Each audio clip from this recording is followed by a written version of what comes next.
Good morning, everyone. Welcome to the Triangle Center for Spiritual Living and our morning meditation. Today, Sunday, March 22nd.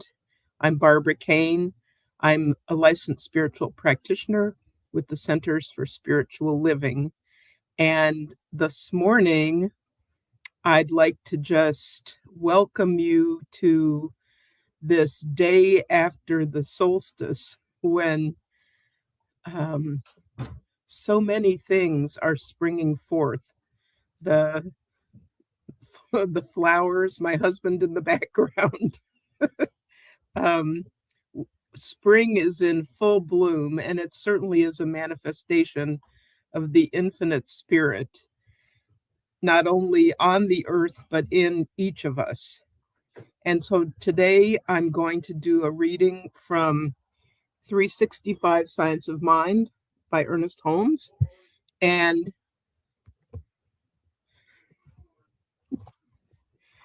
um, and then we'll do silent meditation for about 15 minutes.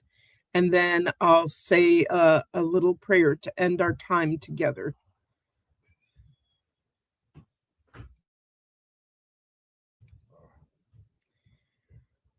First, in this particular devotional, Ernest Holmes starts with a Bible verse. This one is from Psalms. O Lord, how manifest are thy works! In wisdom thou hast made them all. The earth is full of thy riches. And now, Ernest Holmes' words, may our minds be so open to the infinite abundance of love and beauty, compassion and goodness, simplicity and sincerity, that it flows around the world, bringing back, as it must, the joy that is God. Let our song be full, and all the weight and the burden fall away as we face the sun. Let us silence all fear, all doubt, all pain, and identify ourselves with the living Spirit. Let us commune with that presence and use that power in the beauty and quiet of this moment. Breathe into us, O Eternal Spirit, everything that stands for beauty, everything that is meant by power, law, and order, warmth, and color, the artistry of life, and the certainty of love and friendship. Impregnate our souls with thy spirit. And now I invite you to close your outer eyes, relax into the chair, the couch, the bed, the floor, wherever you are. Take a nice deep breath and breathe it out. And one more time. And as we're breathing out, release anything stressful.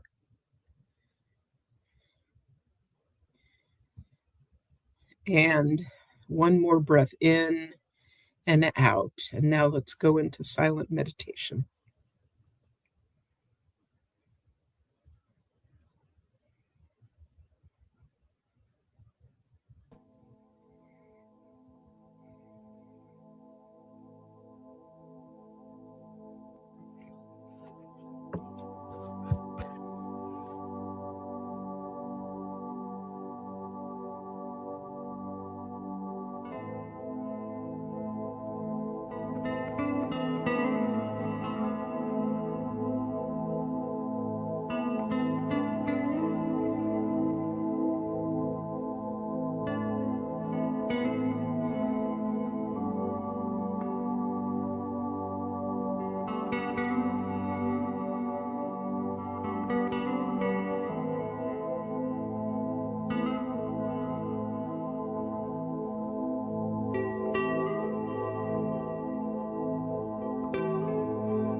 Now I invite you to start bringing yourself back into the room, back into your bodies. Wiggle your fingers and your toes. And when you're ready, open your eyes, and I will speak a final prayer on our meditation session.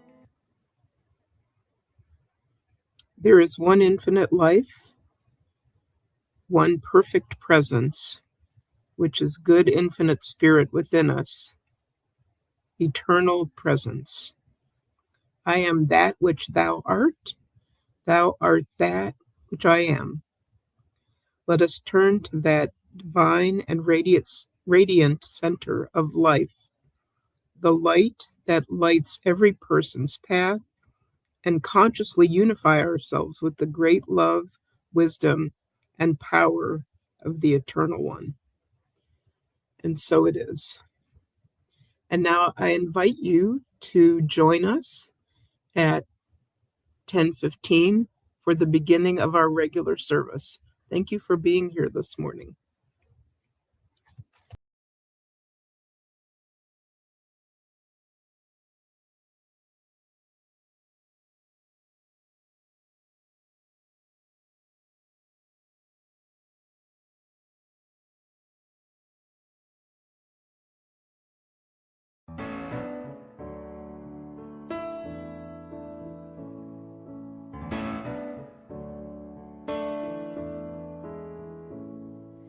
Let there be peace.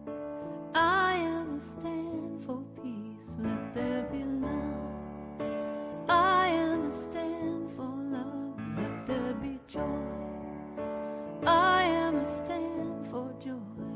We are making a new world now. Let there be peace. I am a stand for peace. Let there be love. I am a stand for love. Let there be joy. I am a stand for joy. We are making a new world now. Let there be peace. I am a stand for peace. Let there be love. I am a stand for love. Let there be joy. I am a stand for joy.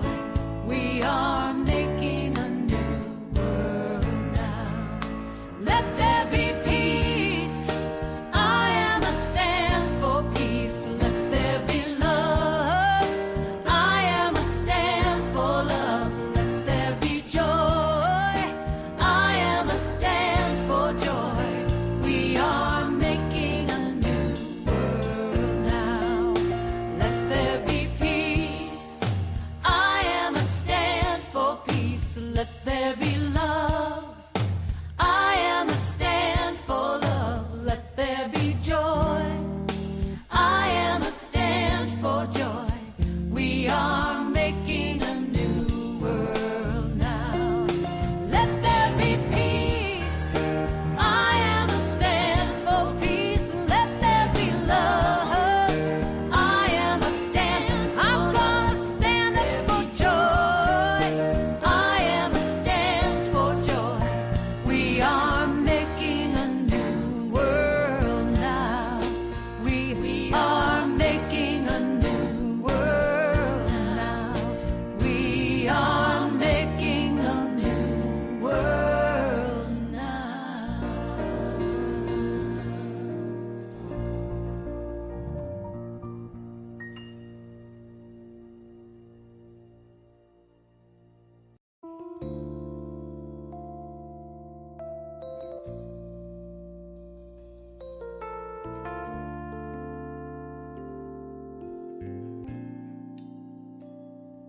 I've spent so much time thinking about all the things I'm not, ignoring my own gifts for the things I haven't got.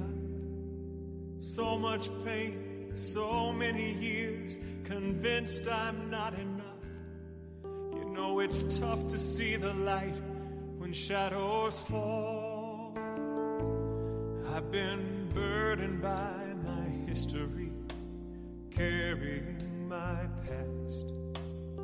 It's time to let it fall away and live my life at last. What if I could say goodbye to the lies of yesterday? What if I decide to let it go? What if now I start to be the one I'm meant to be? What if now I begin to shine my light? What if today is the day I celebrate the beauty of my song? What if now I finally let my spirit sing? Everything would find its perfect place somehow. What if now?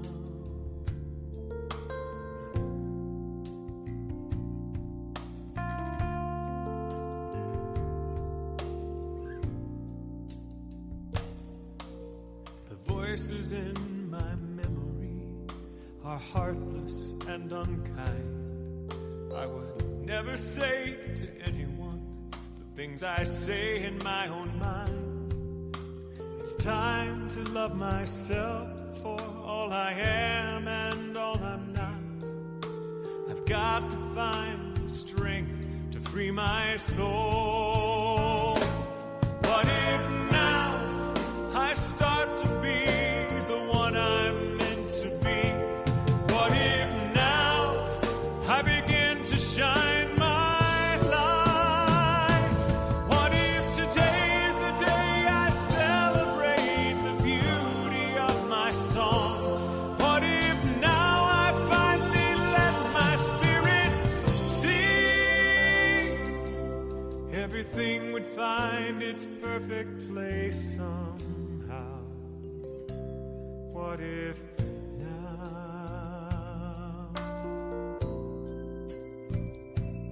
What if now? Ooh, what if now? Oh, what if now?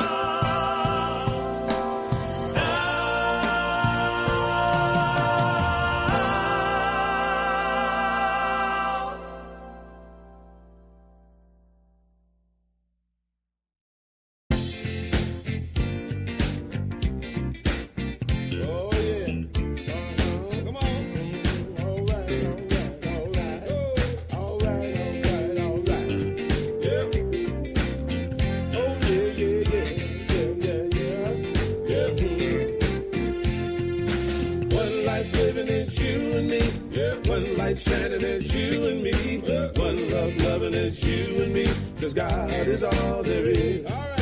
One life living as you and me, one light shining as you and me, one love loving as you and me, 'cause God is all there is. I'm shining from the inside out. I'm so happy, I just wanna shout. One life living as you and me, one light shining as you and me, one love loving as you and me, 'cause God is all there is.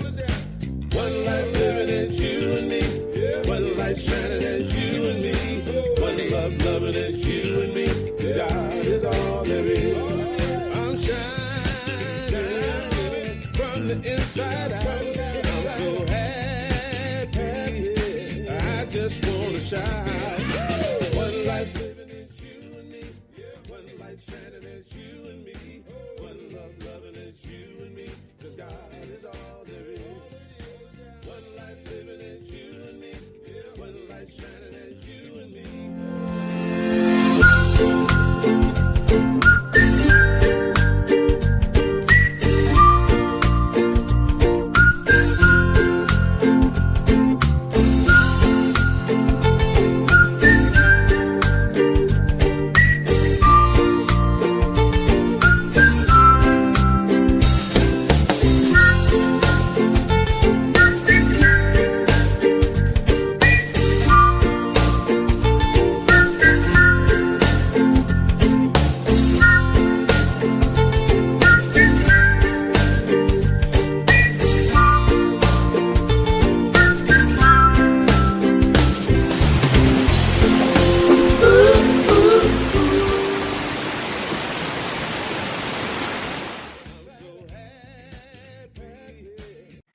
Good morning, everyone. Welcome to the Triangle Center for Spiritual Living and our Sunday celebration service. We are very happy and blessed that you have joined us today.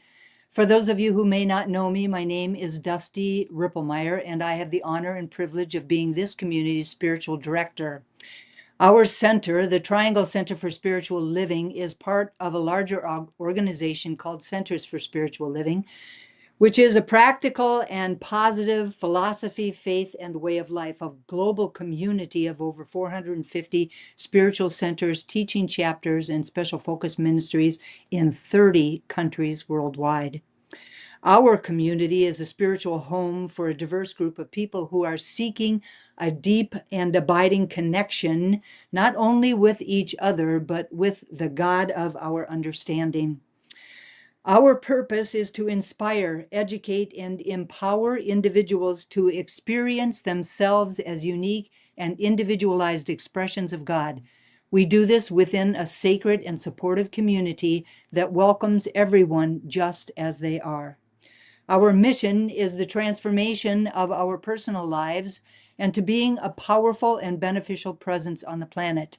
We do this through celebration, service, study, fellowship, and the energy of unconditional love.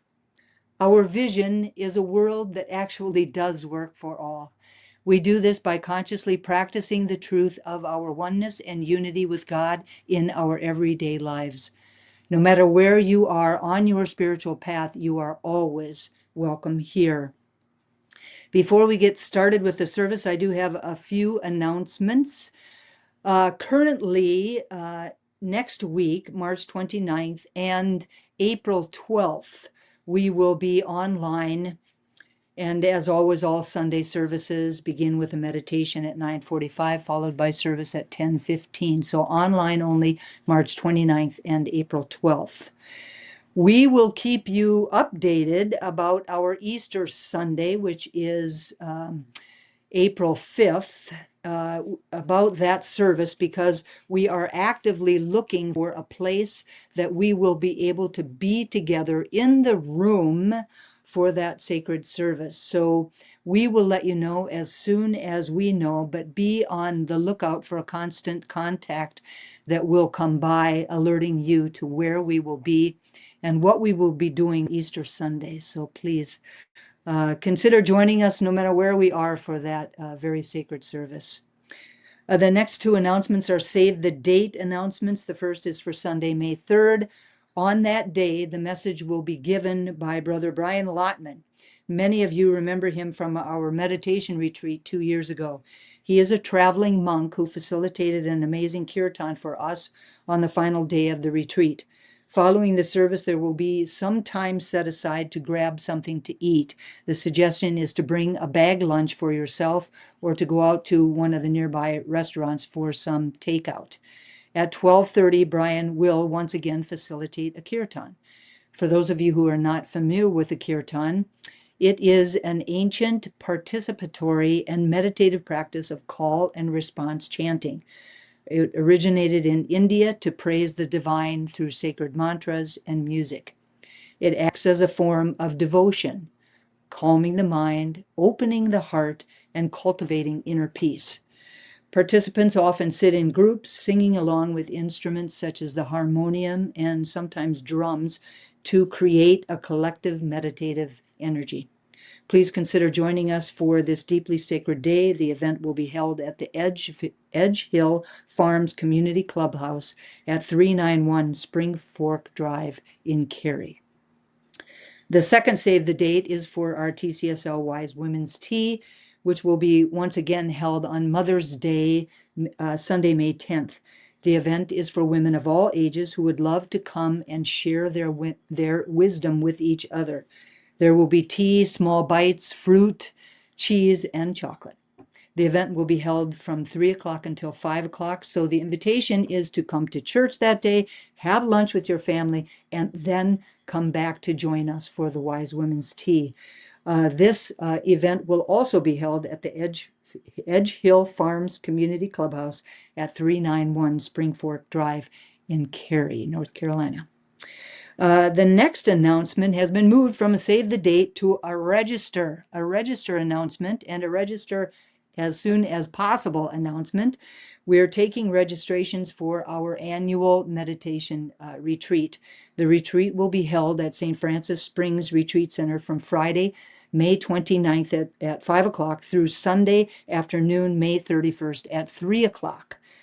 The weekend will include multiple types of meditations to experience and explore, opportunities to be out in nature, good food, good music, and deep connection, not only with the divine, but with each other. It is truly a life-altering experience. Please consider joining us for this amazing and sacred event. The cost is $375 for a double room and $475 for a single room. This includes room and board and the retreat itself. The final date for registration is Friday, April 3rd.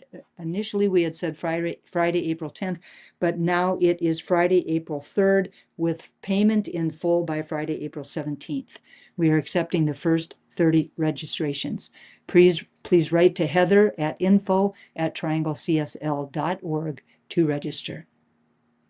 Our Wednesday 2026 evening services have changed in look. However, they continue to be a midweek spiritual pick-me-up.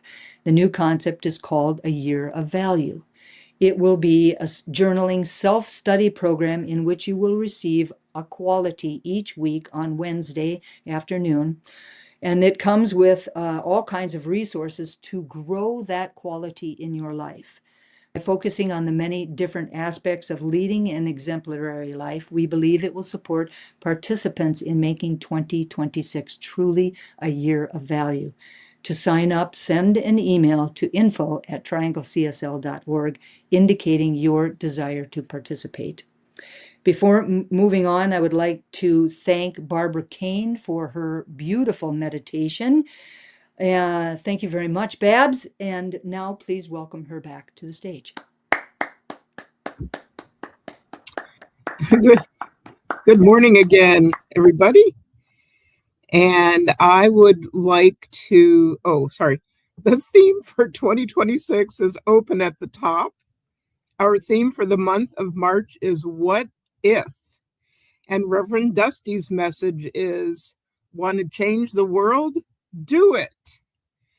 And now, please welcome Carol Cross and Janelle Moore, who will be assisting us in our blessings of all people. The Triangle Center for Spiritual Living honors the diversity and threads of truth that run through all spiritual paths, as represented by this ceremony. Christianity is the path of the Christ consciousness, of love and forgiveness. Buddhism is the path of compassion and understanding. Judaism is the ethical path of living by sacred law. Baha'i is the path of unity and peace. Islam is the path of submission to the will of God, one's highest calling. Confucianism is the path of deliberate tradition. Taoism is the natural way, the path of ultimate reality. Native American practices and shamanic traditions are the paths of primal spirituality. Shintoism is the path of tribal ancestry. Hinduism is the path of knowledge, action, and devotion. The science of mind and spirit is the path of the divine principles of love and law. And the heart represents the one heart and the one love that resides at the center of all people and all beings everywhere, with absolutely no exceptions. May peace prevail on earth through the followers of all paths.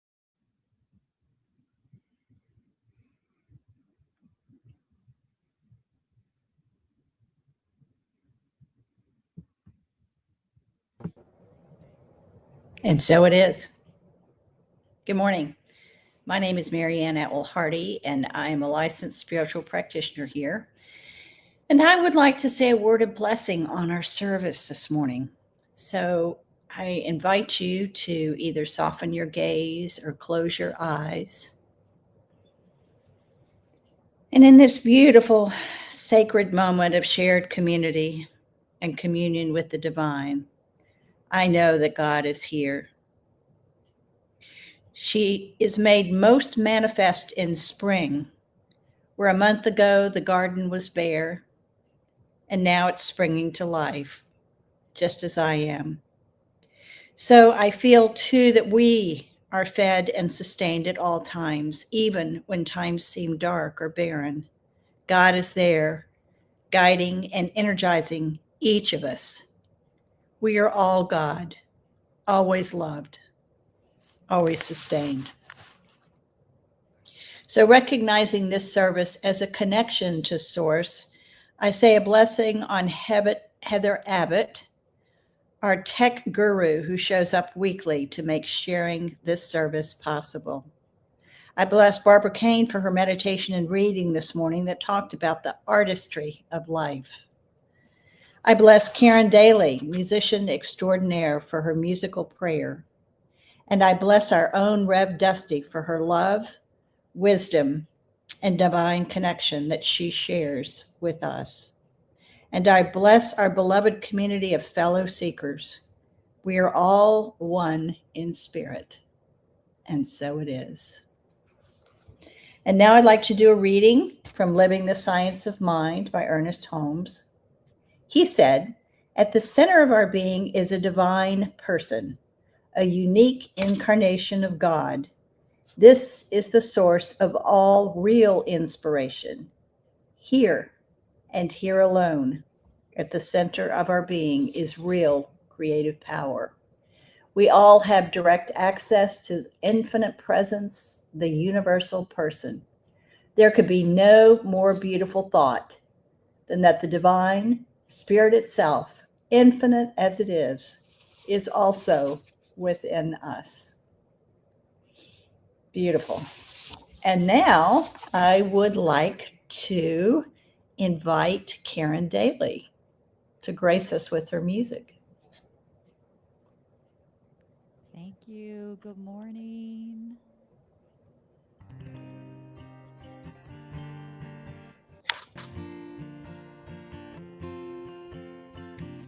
This might hurt, it's not safe, but I know that I gotta make a care.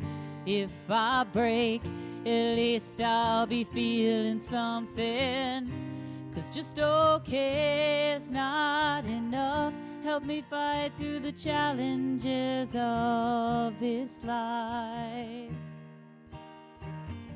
I don't wanna go through the motions. I don't wanna go one more day without your all-consuming passion inside of me. Yeah, I don't wanna spend my whole life asking, what if I had given everything instead of going through the motions? No regrets, not this time. Gonna let my heart defeat my mind. Let your love make me whole. I think I'm finally feeling something. 'Cause just okay is not enough. Help me fight through the challenges of this life. 'Cause I don't wanna go through the motions. I don't wanna go one more day without your all-consuming passion inside of me. Yeah, I don't wanna spend my whole life asking, what if I had given everything instead of going through the motions? Take me all the way. Take me all the way. Take me all the way. 'Cause I don't through the motions. I don't wanna go one more day without your all-consuming passion inside of me. Yeah, I don't wanna spend my whole life asking, what if I had given everything instead of going through the motions?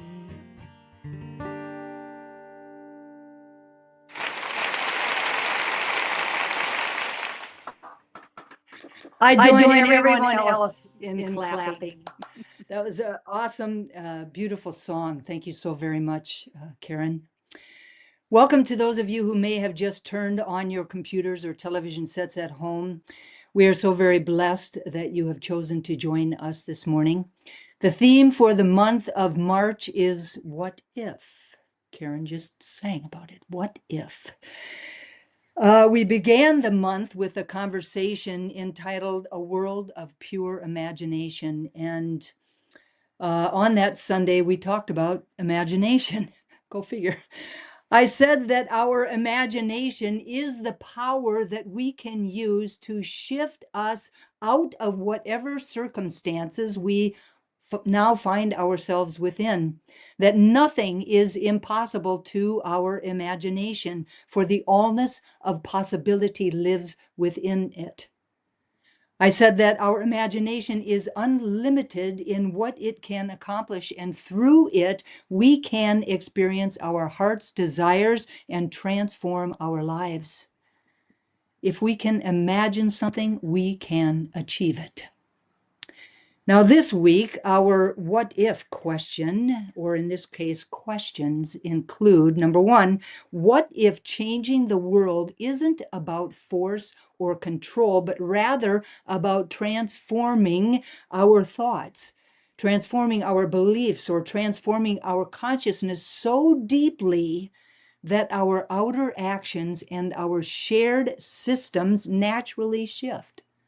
And number two, what becomes possible when we imagine the pursuit of happiness as a shared spiritual practice? Now, the CSL Theme Committee offered up 3 discussion points. And the first discussion point is imagination as a tool for collective liberation. Imagination as a tool for collective liberation. Reverend Sonia Russell of the Heart and Soul Center of Light in Oakland, California says, changing the world begins in the imagination.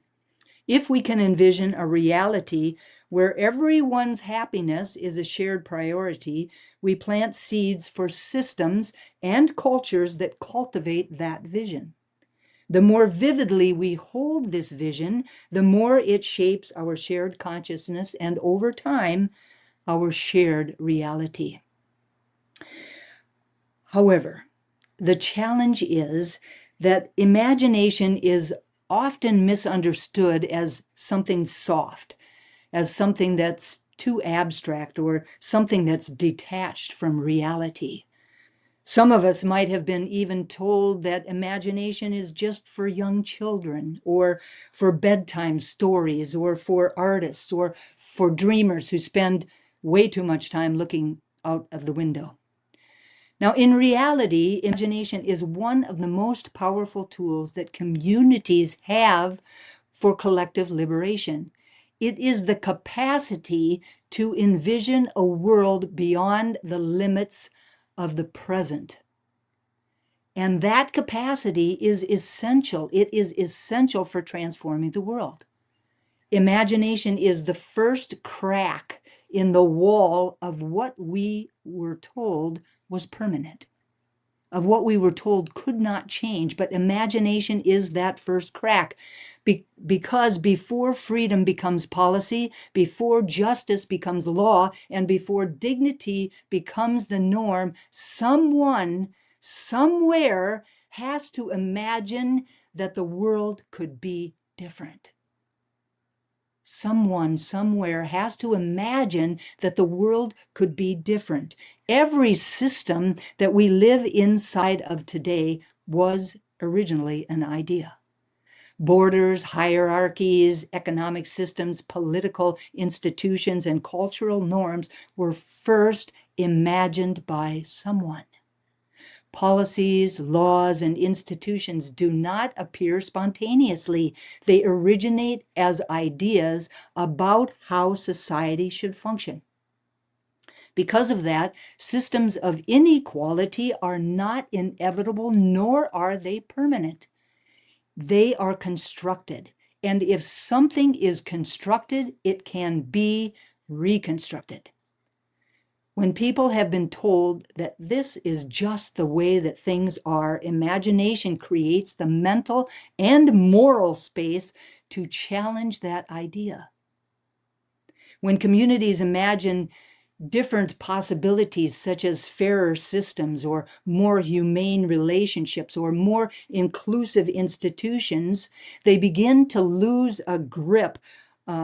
We begin to loosen the grip of existing structures that depend on people believing that change is impossible. Collective liberation depends on this shared capacity to imagine alternatives. When individuals imagine change independently, it can inspire personal hope. But when communities imagine together, across neighborhoods or across cultures or across generations, it becomes a social force, a force that is strong enough to move people, to challenge systems, and to reshape the architecture of society. Shared visions shape movements, and movements influence policy, and policy reshapes the material conditions of people's lives. Liberation does not begin the day that the chains fall off. Liberation begins the moment someone dares to picture life without them. The vision articulated by Reverend Dr. Martin Luther King Jr. in his famous speech during the March on Washington was not merely poetic language. It was a public articulation of an imagined future where racial hierarchy no longer defined American society. That imagined vision helped mobilize millions and contribute to the momentum that produced landmark changes such as the Civil Rights Act of 1964 and the Voting Rights Act of 1965. Shared visions shape movements, movements influence policy, and policy reshapes the material conditions. Imagination also works at grassroots level. Communities imagining safer neighborhoods can develop new approaches to public safety. Workers imagining dignity in labor can organize unions or cooperative businesses. Young people imagining a sustainable planet can push for new environmental policies. In each case, imagination expands the horizon of what people believe is achievable. It assists people to see beyond inherited limitations and coordinate around shared aspirations. Collective liberation requires more than just a critique of what is wrong. It requires a compelling picture of what could replace it. Imagination provides that picture, making it possible for communities to not only organize against injustice, but to actually organize towards a more equitable future. The second discussion point is seeing God in each other as a foundation of equity. Reverend Sonia Russell says, when we truly see God in each other, we dismantle the invisible walls that divide us. We are not erasing difference, we are honoring uniqueness with the cosmic homes, within cosmic homes. Equity flows naturally when we begin with the understanding that each life is sacred and worthy of joy. The pursuit of happiness becomes not an individual race, but a shared spiritual practice of mutual recognition, empathy, and a shared vision of a world that works for all. In this way, justice is not merely a social policy, but a divine imperative, a living out of the truth that all people belong to the same infinite source and are entitled to lives of dignity, safety, and joy. Seeing God in ourselves and in each other is really a profound spiritual practice that naturally leads to equity. Across many traditions, this idea appears in multiple different languages, but points to the same truth that each person carries within them a sacred essence. When we truly recognize that, the way we treat one another changes. In Christianity, the Bible teaches that, excuse me, a little catch there. In Christianity, the Bible teaches that humans are created in the image and likeness of God. This means all of humanity, not just the powerful ones, not only the ones that look like us or that vote like us or that pray like us, but all of us. That idea alone dismantles the notion that some lives are inherently more valuable than others. If every person reflects the divine image, then dignity, respect, and justice are not privileges, they are spiritual necessities. In the Hindu tradition, the phrase namaste reflects the recognition that the divine spark within one person recognizes the divine spark within another. In Islam, the Quran emphasizes that humanity was created from a single soul. And in Sikhism, we are taught that the same divine light exists in all beings. These teachings converge on a powerful idea that divinity is not hierarchical. Everyone is created equal. Everyone is a spark of the divine. And from that awareness, equity goes beyond equality. Equality says that everyone gets the same treatment. Equity asks what each person needs to really live fully with dignity. It is looking at a neighbor who has been overlooked or undervalued or pushed to the margins and saying, I see the sacred in you. And because of that, your dignity is not negotiable. When we see God in each other, we move from abstract fairness to compassionate responsibility. If the person in front of me reflects the divine, which I believe that they do, then ignoring their suffering becomes a form of spiritual blindness. Justice, generosity, and advocacy become acts of reverence. In this way, equality is not merely a political or a social goal, it becomes a spiritual discipline. Each choice that we make about power or resources or opportunity becomes a moment in which we can honor the divine presence in everyone. Seeing God in each other requires a transformation of perception.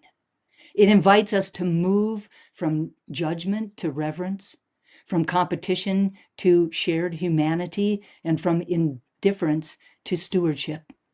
When we look at another person and recognize something sacred, exploitation becomes unthinkable and compassion becomes natural.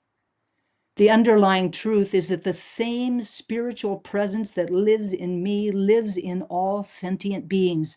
When this truth becomes the lens through which we all see the world, equity is no longer optional. It becomes the only way that we can live with integrity. What if the foundation of justice is not policy, not law, not systems alone, but vision? can we learn to see again? To see past labels, to see past status, to see past difference, to see what has always been there, a spark of the divine walking around in each and every single sentient body that we meet. And when we finally recognize it, equity will not feel like a burden. It will feel like the only response that we could ever imagine. The third discussion point is happiness as a birthright and a communal responsibility. Reverend Sonia Russell says happiness is not a privilege. It is a birthright grounded in our shared belonging to life. Yet in a world marked by inequality, collective happiness requires collective responsibility. To make the pursuit of happiness a spiritual practice is to commit ourselves to conditions in which everyone can flourish. This means engaging with the inherited wounds and systemic patterns that keep joy out of the reach for some. It means choosing compassion over competition, understanding over assumption. And doing so, we shift from seeking personal happiness in isolation to cultivating an ecosystem with joy that is reciprocal and sustainable. The spiritual idea that happiness is both a birthright and a communal responsibility rests on a fundamental belief that about human dignity. And that says that every person with no exception is meant to experience wholeness, joy, and well-being simply by virtue of being alive. In this view, happiness is not something that only a few fortunate of us should reach after accumulating wealth or status or power. It is something inherent to human existence.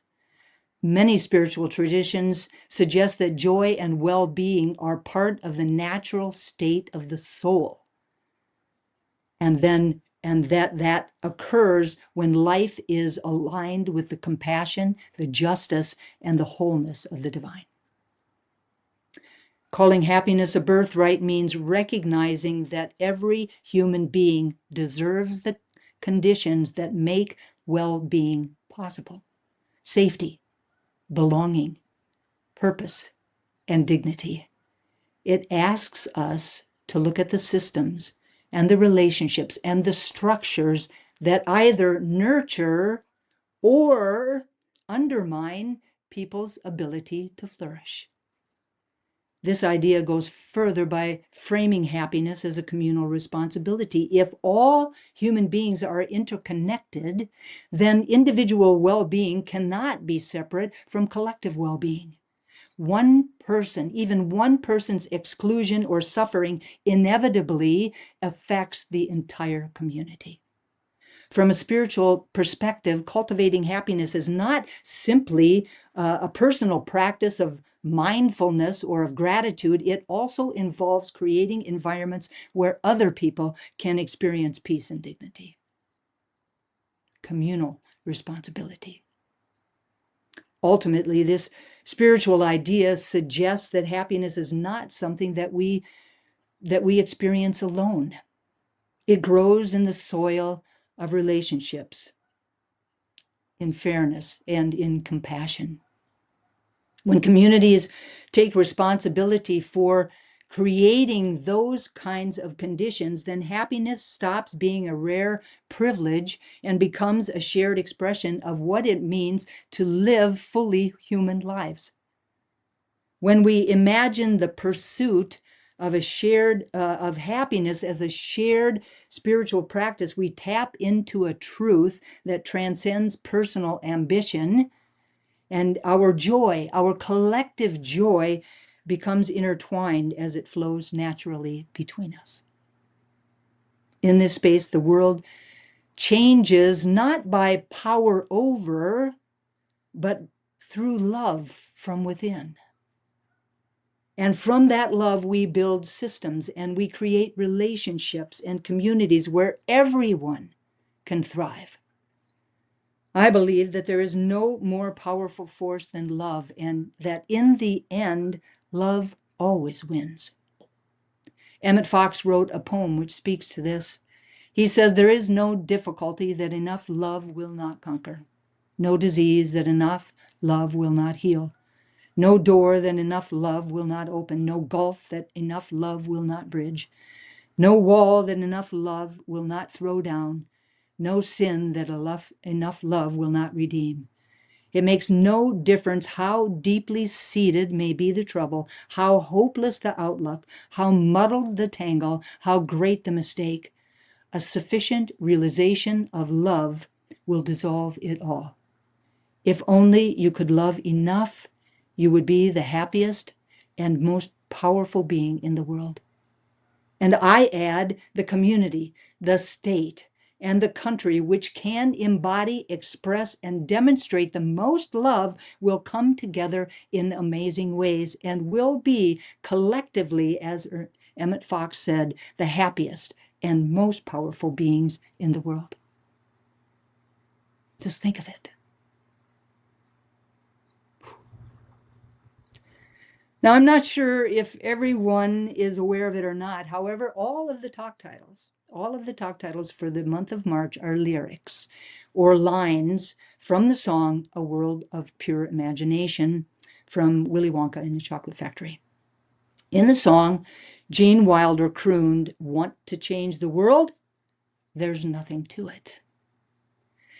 What if the nothing in the song is about opening our mind to the possibility of profound joy, using our imagination to envision a better reality and then holding that vision consistently until it expresses in form? What if the nothing in the song is to simply see the divinity in ourselves and each other and to make choices and take action from that awareness? What if the nothing in the song is to simply live our lives from the essence of love that we are at our very core? He also sings, "Anything you want to do, do it. Do it." If the nothing in the song is understanding, what if the nothing in the song is understanding our need to just do it? There is a quote attributed to Barack Obama which says, "Change will not come if we wait for some other person or if we wait for some other time. We are the ones that we've been waiting for. We are the change that we seek." Karen sang about it. What if I had given everything instead of going through the motions? What if? This week, the invitation is to practice one intentional act that affirms happiness as a shared birthright. Begin by greeting others with genuine warmth. Listen deeply without rushing to respond, or offer encouragement where in other times you might have stayed silent. The invitation is to seek opportunities to see and name the good in people, especially those whose perspectives differ from yours. Lastly, as we move through each day, the invitation is to hold an inner intention, such as, "I am a creator of a joyful, equitable world," and to let this intention guide our choices, our words, and our actions. The invitation is to notice how even small shifts, just little small shifts in our attitude, in our thought, and in our action actually ripple outward throughout our communities, which then allows us together to create a world that works for all. And so it is. So it is. So I invite you to turn within for a moment of prayer.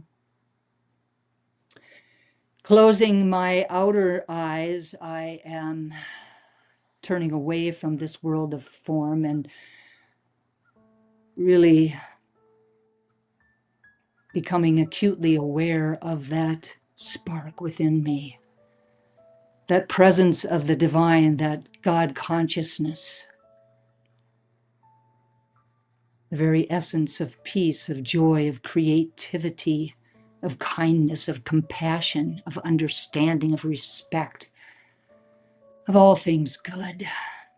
I know that it truly is who and what I am, that I was created in the image and likeness of God. Therefore, right where I am, God is in its fullness and in its wholeness.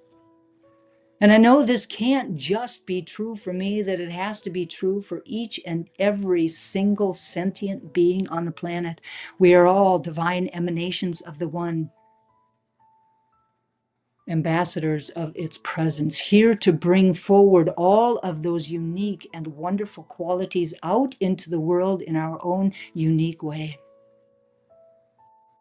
And it's from this place of deep connection to God, connection to life, connection to each other, that I speak these words about and for each of us today. Truly knowing that we are spiritual beings having a human incarnation, that we arrived on the planet with everything that we need to create lives that we absolutely love to live, and to create a world that works for all. That we arrived on the planet already imbued with this power to imagine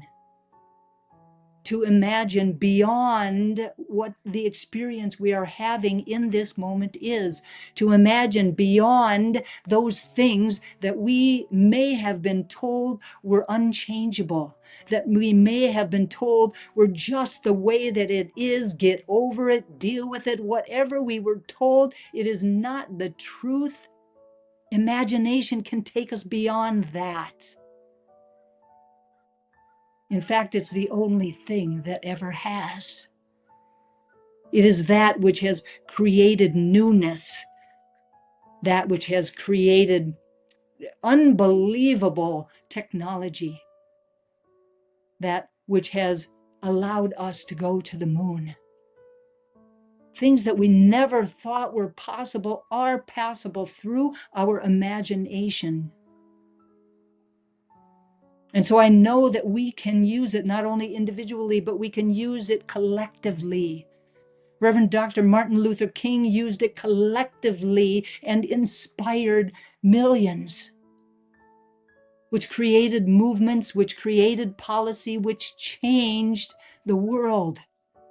If it can be done once, it can be done again and again and again. And so I claim ease and grace for us around using our imagination to see beyond what we've been told is possible, beyond what we've been told is impossible. I claim ease and grace for each of us around doing this, knowing that as we come together to imagine collectively, that collective imagining becomes a force with the power of the divine behind it. Nothing is stronger than that. Nothing is stronger than the collective love we bring together when we see each other as divine.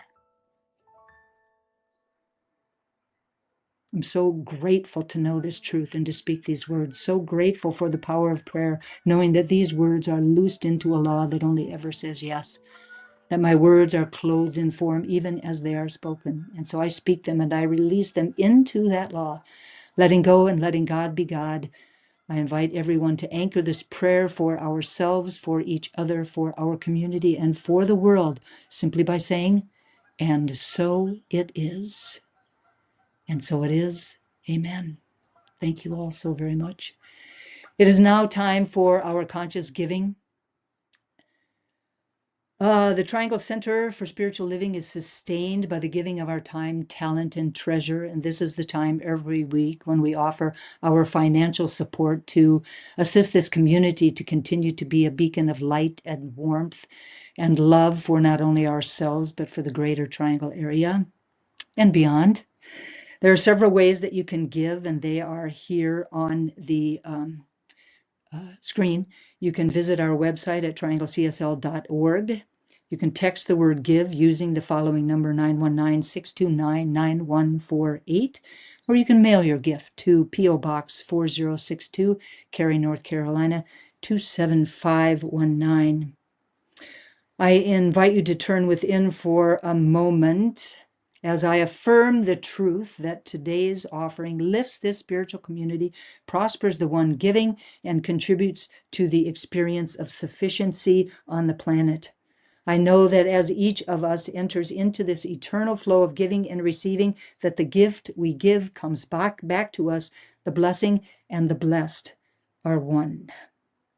Please, in the comfort of your own home, repeat after me. Divine love, through me, blesses and multiplies all that I am, all that I have, all that I give, and all that I receive. And so it is. Amen. And now, please join me as we welcome back to her guitar and to the stage the amazing Karen Daly. Thank you, Dusty. Beautiful sermon.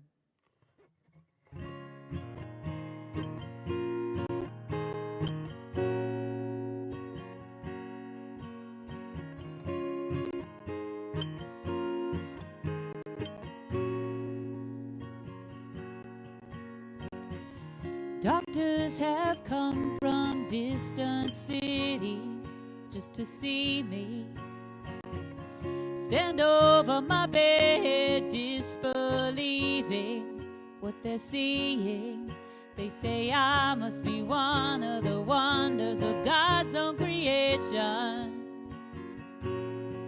And as far as they see, they can offer no explanation. People, they ask intimate questions, want confessions. They reach into my head to steal the glory of my story. They say I must be one of the wonders of God's own creation. And as far as they see, they can offer no explanation.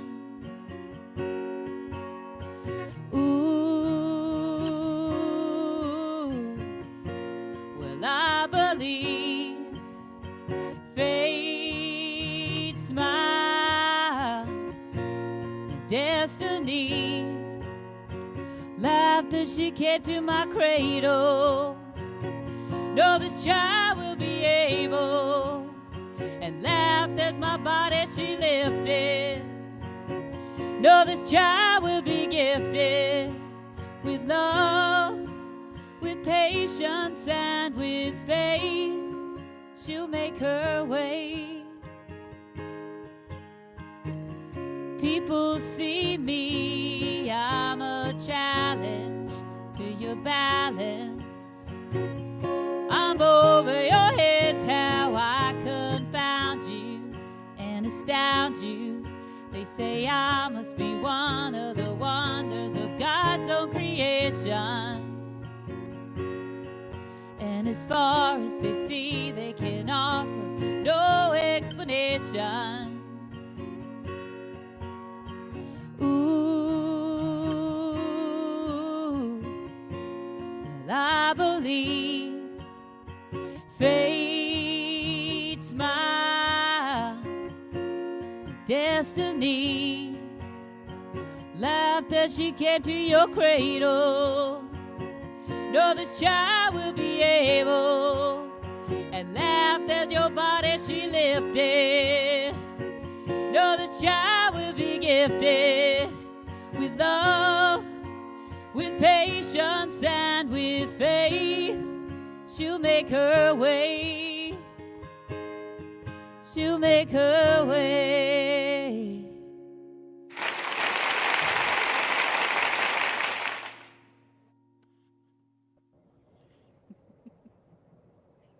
Thank you. Thank you, Karen. All right. In the comfort of your own home, either stand, sit up tall, but just say loud and proud our March 22nd affirmation. And Barbara Kane's going to lead the response. And remember, passion and belief I affirm that imagination is one of the most powerful tools that a community has for collective liberation.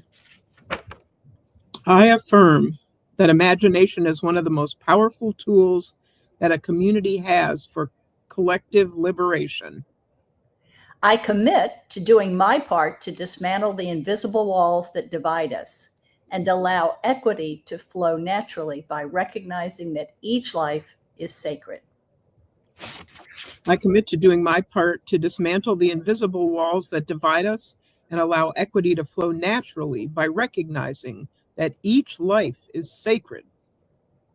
I commit to choosing compassion over competition, understanding over assumption, and creating environments where others can experience peace and dignity. I commit to choosing compassion over competition, understanding over assumption, and creating environments where others can experience peace and dignity. From this space, the world changes, not through power over, but through love from within. And for that, I am grateful. From this space, the world changes, not through power over, but through love from within. And for that, I am grateful. And so it is. And so it is. And now I'm just going to say a word of gratitude and thanksgiving. So I invite you to close your outer eyes, soften your gaze, knowing that the divine led each of us to challenge and feed our hearts and minds this morning. I give thanksgiving for what inspires us. I'm thankful to know that if we give everything to our courageous and powerful imagination, we each become a powerful and beneficial presence on the planet. If we know beyond the shadow of a doubt that things can be different, not only will we be liberated, so too will those around us. Equity, justice, peace, and joy are ours to vision and bring into the form for the whole world.